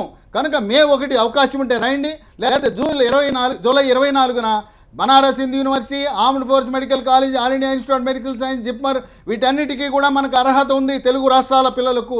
అది ఒకటి నా సవరణ వివరణ. రైట్. ఇక్కడ రమణారెడ్డి గారు, లక్షల మంది పిల్లల తల్లిదండ్రులు ఈ డిబేట్ చూస్తున్నారు ఇప్పుడు, ఎందుకంటే పెద్ద డైలమాలో ఉన్నారు కాబట్టి. ఏంటి అసలు ఎంసెట్ ఏంటి, నీట్ ఏంటి? నేను పెట్టిన హెడ్డింగే ఎంసెట్టా నీటా అని పెట్టా. సో ఒక రకమైన డైలమా, ఏం చేయాలి, ఏది మనకి రేపు MBBSలో సీట్ ఇస్తుంది, ఎంసెట్ పనికి వస్తుందా లేదా, మళ్ళీ నీట్ రాయాలా అని. ఇక్కడ ఒకటే, మనం ఫర్ ఇన్స్టెన్స్ ఇప్పటికిప్పుడు రేపు ఎంసెట్ రాసిన, మే 2వ తేదీన తెలంగాణ పిల్లలు కూడా ఎంసెట్ రాసిన, జూలై 24వ తేదీన నీట్ రాయక తప్పదు అనే ఒక కంక్లూజన్తోనే మనం మాట్లాడదాం. ఎందుకంటే తప్పేలా లేదు, అంటిలనే సుప్రీంకోర్టు రిలాక్స్ చేసే తప్ప కదా. వీళ్ళు అప్పీల్కి వెళ్ళి సుప్రీంకోర్టు పరిగణలోకి తీసుకుని ఓకే ఈ సంవత్సరానికి వదిలేస్తున్నామంటే ఓకే, వెల్ అండ్ గుడ్, లేకపోతే రాయక తప్పదు. ఈ పరిస్థితుల్లో నేను మిమ్మల్ని ఒకటి అడుగుతున్నాను, జూనియర్ కాలేజ్ అసోసియేషన్ మీకు బాగా సిలబస్ ఎలా ఉంటుంది, ఎంసెట్ ఎలా ఉంటుంది అనే దాని మీద. ఎంసెట్కి పిల్లలు బాగా చదివి ఉన్నారు కాబట్టి అఫ్కోర్స్ నీట్కి కూడా అంత కొంత సారూప్యత ఉంటుంది, కానీ పూర్తి స్థాయిలో సారూప్యత ఉంటుందా? ఒకటి, లాంగ్వేజ్ అనేది పూర్తిగా డిఫరెంట్. రెండోది, క్వశ్చన్ పేపర్ ఎలా ఉంటుంది, ఎంసెట్ ఎలా ఉంటుంది, నీట్ ఎలా ఉంటుంది. ఎంసెట్కి ఇప్పుడు బాగా ప్రిపేర్ అయిన వాళ్ళు నీట్కి ఓ మోస్తరుగా ప్రిపేర్ అయితే సరిపోతుందా, లేక మళ్ళీ ఎవరో వచ్చే రేపు మొదలయ్యే అన్న పరిస్థితి వస్తుందా? ఎట్టి పరిస్థితుల్లో సరిపోదండి. ఎందుకంటే నీట్ సిలబస్ కంప్లీట్గా ఆల్ ఇండియా లెవెల్ కాంపిటీషన్ దృష్టిలో పెట్టుకుని స్టాండర్డ్స్ ఉంటాయి. ఎంసెట్ అనేది మన తెలుగు రాష్ట్రాలకు సంబంధించిన స్టాండర్డ్స్ని దృష్టిలో పెట్టుకొని పర్టికులర్ ఇంటర్మీడియట్ బోర్డు వాళ్ళు రూపొందించిన సిలబస్కి అనుకూలంగా ఉంటుంది. కాబట్టి ఇక్కడ ఒకవేళ తప్పని పరిస్థితుల్లో రాయాల్సి వచ్చింది అంటే తప్పనిసరిగా మన విద్యార్థులు నష్టపోతారు, నో డౌట్. ఇందులో కొంత మెరిట్ విద్యార్థులు ఏదన్నా రాయాల్సి వచ్చింది అంటే అని మనం క్వశ్చన్ మార్క్ పెట్టొద్దు సార్. మనం మన పిల్లల భవిష్యత్తు దృష్ట్యా ప్రిపేర్ చేద్దాం, మనం వాళ్ళని ప్రిపేర్ చేయాలి. రేపు మీరు రాసినా సరే నీట్గా రెడీ అవ్వండి, ఇందాక సార్ చెప్పినట్టుగా మనం చెప్పేద్దాం. Let us hope for good, sir. Let us hope for good. ఎందుకంటే ఇప్పుడు ఇరు రాష్ట్రాలు కూడా బైఫర్కేషన్ అయ్యి 2 years అయింది. ఆ యొక్క సిచ్యువేషన్లో, ఒక పర్టికులర్ సిచ్యువేషన్లో government can appeal to the supreme court, honourable court, so that ఈ బైఫర్కేషను, ఈ డివిజన్ ఇవన్నీ మధ్యన ఉన్న సిచ్యువేషన్లో ఇప్పుడు పిల్లల్ని ఇబ్బంది పెట్టకుండా గవర్నమెంట్, సుప్రీంకోర్టు మనకు ఫేవర్గా రావచ్చు అనేది ఒక ఆలోచన ఉన్నది. వాళ్ళు కూడా మన అది ఆశ, మనం ఆశపడదాం, అదే దాని మీదనే ఉందాం. మధ్యలో సెలవులు వస్తాయి, అవును, ఒక 6 వారాలు సెలవులు కనుక ప్రభుత్వము జూనియర్ కాలేజీల ఈ సంస్థలన్నీ కూడా క్రాష్ కోర్సు డిజైన్ చేయండి. క్రాష్ కోర్సుకు రండి, మొదలు పెట్టండి. పరీక్ష అయిపోగానే 2వ తారీఖున క్రాష్ కోర్సు మొదలు పెట్టండి. గ్రామీణ ప్రాంత విద్యార్థులకు స్పెషల్ గా ప్రభుత్వమే డిజైన్ చేసి ఉచితంగా ప్రభుత్వ కాలేజీలో నిర్వహించండి. దీన్ని ఆశించకుండా జరుగుతుందనే ఉద్దేశంతో 3 నెలలు ఉన్నాయి చాలు, మన పిల్లలు ప్రతిభావంతులు చేయగలరు. ప్రభుత్వం ప్రైవేట్ కాలేజీలు సమయాత్తం కండి. జూలై 24న నీటి జరుగుతుందని యుద్ధానికి రంగం సిద్ధం చేసుకోండి.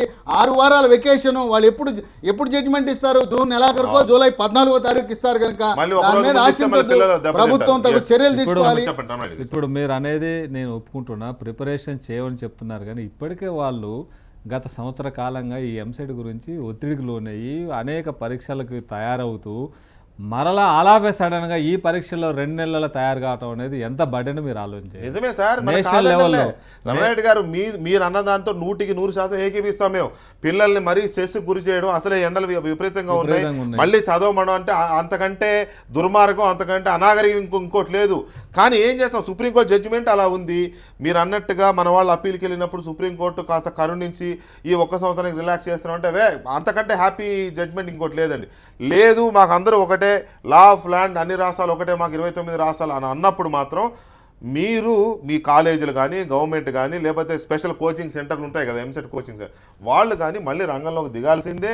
ఒక నెల రోజులు 45 రోజులు కోచింగ్ సరిపోతుంది, కండక్ట్ చేయాలా? మెరిట్ స్టూడెంట్స్ సరిపోతుంది కానీ సాధారణ స్టూడెంట్స్ సరిపోతుంది. యావరేజ్ బిలో యావరేజ్ కి చాలా ఇబ్బంది ఉంటుంది సార్. నష్టమే, నష్టంలో కాస్త ఏమైనా లాభం జరుగుతుందా అని ఎత్తుకోవడమే తప్ప అంతకు మించలేదు. నరసింహారెడ్డి గారు మీరేం సజెస్ట్ చేస్తారు? నీట్ తప్పదనే మన పిల్లల్ని మనం సిద్ధం చేద్దాం, ఎందుకంటే సిచ్యువేషన్ అలా ఉంది. మంత్రి గారు డౌటే వ్యక్తం చేశారు, ఎంసెట్ కన్వీనర్ డౌటే వ్యక్తం చేశారు, లాయర్లు డౌట్ వ్యక్తం చేస్తున్నారు. ఒక హోప్ మాత్రమే, మనకు మంచి హోప్ మాత్రమే. డెఫినెట్గా రేపు నీట్ రాయాల్సిందే, మళ్ళీ ఫ్యూచర్ వన్ లీగల్ ప్రాబ్లమ్స్ కూడా ఫేస్ చేయాల్సిందే. ఎందుకంటే రేపు ఎంసెట్ రిజల్ట్స్ డిక్లేర్ చేస్తారు, రేపు నీట్ రిజల్ట్స్ డిక్లేర్ చేస్తారు. దాంట్లో ఎవరికి మెరిట్ లిస్ట్ లో చాలా తేడాలు వస్తాయి. పిల్లలు డెఫినెట్ గా కోర్టుకి మళ్ళీ వెళ్తారు, వీళ్ళకి పెద్ద లీగల్ ఇష్యూస్ అవుతాయని చెప్పేసి నా అభిప్రాయం అండి. కానీ పిల్లలు మాత్రం డెఫినెట్ గా మెంటల్ గా ప్రిపేర్ అవ్వండి, నీట్ మాత్రం తప్పనిసరిగా రాయండి. ఎందుకంటే రేపు రాసే నీట్ కూడా మళ్ళీ వీళ్ళందరూ అప్లికేషన్స్ ఫామ్ ఫిల్అప్ చేయాలి. అవును, దాని తర్వాత వచ్చే వాళ్ళందరికీ కూడా హాల్ టికెట్స్ ఇచ్చేసి వాళ్ళకు ఎగ్జామినేషన్ సెంటర్స్ కూడా అన్ని ప్రిపేర్ చేయాలంటే చాలా లాజిస్టిక్స్ ఇన్వాల్వ్ ఉన్నాయి దీంట్లో. సో డెఫినెట్ గా అంత చిన్న ఇష్యూ ఏం కాదు. రేపు చాలా లీగల్ ఇష్యూస్ కూడా వస్తాయి, లీగల్ ప్రాబ్లమ్స్ అందరూ కూడా ఫేస్ చేయాల్సి వస్తుందండి.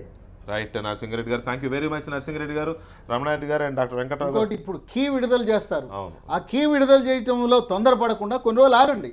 ఫలితాలు విడుదల చేయమంటారు కనుక ఇవాళ తొందరపడి రేపు కీ విడుదల చేయమని చెప్పామనంటే కీ విడుదల చేయాల్సిన అవసరం లేదు.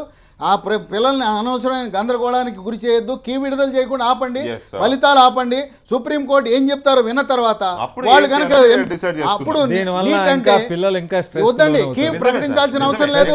ఫలితాలు ప్రకటించద్దు, కీ వద్దు, ఫలితాలు ప్రకటించద్దు. ప్లీజ్ వెంకటరావు గారు, ఫలితాలు ప్రకటించకుండా ఏమి వాళ్ళని కన్ఫ్యూజన్లో పెట్టి ఎగ్జామ్ రాయాలనో లేదో తెలియదు, ఇన్ని రకాలైన ఒత్తిడి పిల్లల మీద తల్లిదండ్రుల మీద పెట్టడం మనం ప్రభుత్వాలు దూరదృష్టిగా లేకపోవటమే కారణం తప్ప పిల్లల్ని అక్టోబర్ 1 ప్రభుత్వాలు దూరదృష్టి లేకపోవడం వల్ల సంవత్సరాల తరబడి దీన్ని నానబెట్టడం వల్ల ఈ ఏడాది పాపం ఎంసెట్ రాస్తున్న పిల్లల్ని అదిపోతున్నాం కాదనడంలే. మన పిల్లల మీద మనకు సానుభూతి లేకపోతే ఎవరికి ఉంటుంది? నిజమే, కానీ ఏం చేస్తాం, కర్మ కొద్దిది వచ్చి పడింది. దీనికి మన ప్రిపరేషన్ అవసరం లేదు. మనకు పాజిటివ్గా వస్తే ఓకే, నెగిటివ్గా వస్తే ఏంటి పరిస్థితి? కాబట్టి 50-50 ఛాన్స్ ఉంది. కాబట్టి మన పిల్లల్ని మనం ఆ 50-50 మధ్యలో కత్తెర మీద పెట్టకుండా వాళ్ళని అటు ప్రిపేర్ చేస్తూనే ఓకే దెన్ మనకు పాజిటివ్గా వస్తే దెన్ హ్యాపీ, లేకపోతే దానికి కూడా రెడీగా ఉండేలాగా మాత్రం చేయక తప్పదు. పిల్లలు కానీ తల్లిదండ్రులు కానీ రేపు ఎంసెట్ రాసిన, మే 2వ తేదీన తెలంగాణ రాష్ట్రం నిర్వహించబోయే ఎంసెట్ రాసినా కూడా నీట్ కూడా రాయకు తప్పదనే మైండ్ సెట్ పెట్టుకుని వీలైనంత వరకు నీట్ కూడా బాగా రాయడానికి అవసరమైన ప్రిపరేషన్, ఆ కోచింగ్ వీలైతే పేదవాళ్ళు అయితే తీసుకోలేరు, ఇంతో అంత సంపన్న వర్గాలు మధ్యతరగతి వర్గాలు అయితే కష్టపడి సప్పో చేసిన కోచింగ్ ఇప్పిస్తారు. కాబట్టి అప్పు తప్పదు, ఆ కోచింగ్ తీసుకుని అయినా సరే నీట్కి ప్రిపేర్ అవ్వడం మంచిది. కోర్టు కనుక అవసరం లేదంటే సంతోషం, హ్యాపీ, లేదంటే మాత్రం నీట్కి ప్రిపేర్ అవ్వడం అనేది ఒక విజ్ఞప్తిగా మేధావి చెప్తున్నమాట, ఎక్స్పర్ట్ చెప్తున్నమాట. ఇది డిబేట్ నెంబర్ 1లో మనం నీటా ఎంసెట్టా అనే డిబేట్ చూసాం. ఇక స్వాతంత్రోద్యమంలో ఉరితాళ్లను ఉరి కొయ్యలను ముద్దాడిన భగత్ సింగ్ను కూడా టెర్రరిస్టుగా ముద్ర వేసిన మన చరిత్రకారుల పైత్యానికి సంబంధించి డిబేట్ నెంబర్ 2లో వచ్చిన బ్రేక్ తర్వాత